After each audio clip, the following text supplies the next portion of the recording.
Glad you're back with us here on the WS Daily. Matt Lee joins us. He is our real estate guru, and we're talking this time of year, a lot of people with, I guess, not just older homes, but condensation builds up with all that heat and humidity, and it could do some major damage.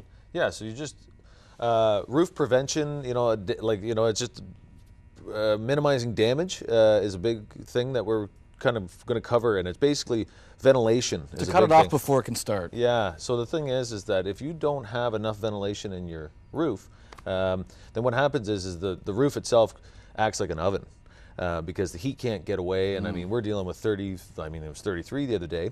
So all of a sudden, if we're dealing with that type of temperature, how hot is it actually inside that roof if there's not enough ventilation coming up through the soffits, going past the insulation and out the top? And if it can't get out, then it's just going to sit there and get hotter and hotter. And with the humidity, that's going to create problems as well. What's the building code? How much square footage for a roof versus how many vents? So what you should have is 300 square feet. You need 1 square foot of vent. That's something to definitely check with the experts, but that is what I've found. And that's in a bundle of shingles. It's 33, close to 34 square feet. So every 9 bundles of shingles, you need a vent. And older homes didn't have that.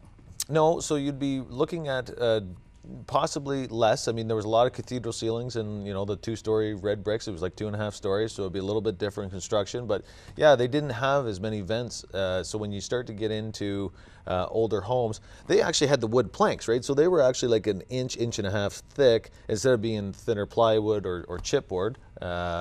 So therefore, they might withstand a little bit more. So it just really depends. But if you get into 1960s, 1970s roofs, what you ran into was actually they used to do a wood soffit.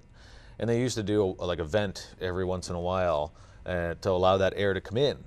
But the issue that you run into is that there's not enough air coming in to go up and then out the other vents. So it has to work on a kind of a system. So therefore, there has to be enough vents at the bottom for that air to come in, go past the insulation, and then enough roof vents at the top for it to go out. So if you are in the market and you're seeing an old house, that's something to pay attention to. But we got some pictures to show, and we'll start off what to look for. So this is actually a good roof here where you can see nice clean plywood, and it's actually got a really good amount of insulation. So the interior of your attic needs to be the same temperature outside as it is in there. So that's a good standard to maintain. Absolutely. So therefore, that blown-in insulation is allowing the heat in the winter to stay in your home and the AC to stay nice and cool in your house. What you're seeing here is black mold, and actually that's a frost line across the back. So what's happening is that the heat is actually escaping from your house and it's actually causing a frost, which creates black mold. Oh, that's not good. Yeah, so that's a wintertime issue that you run into. This is likely more of a water damaged area, but it's still going to be a mold issue where you're either going to have to seal it or you're going to have to actually take that part of the roof off and actually take that piece of plywood off and replace it.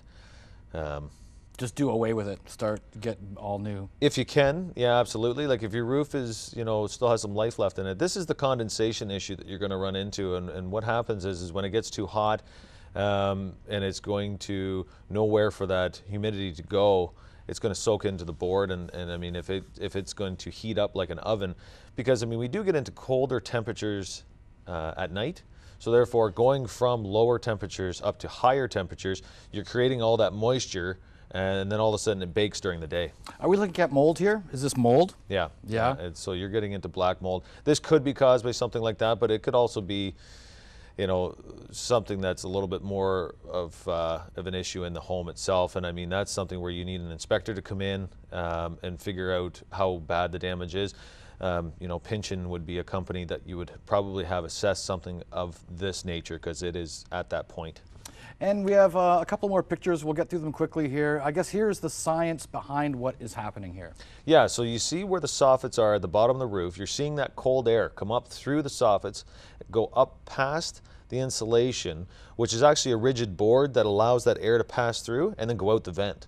So therefore, it's keeping the roof nice and, equal temperature is the easiest way to say it.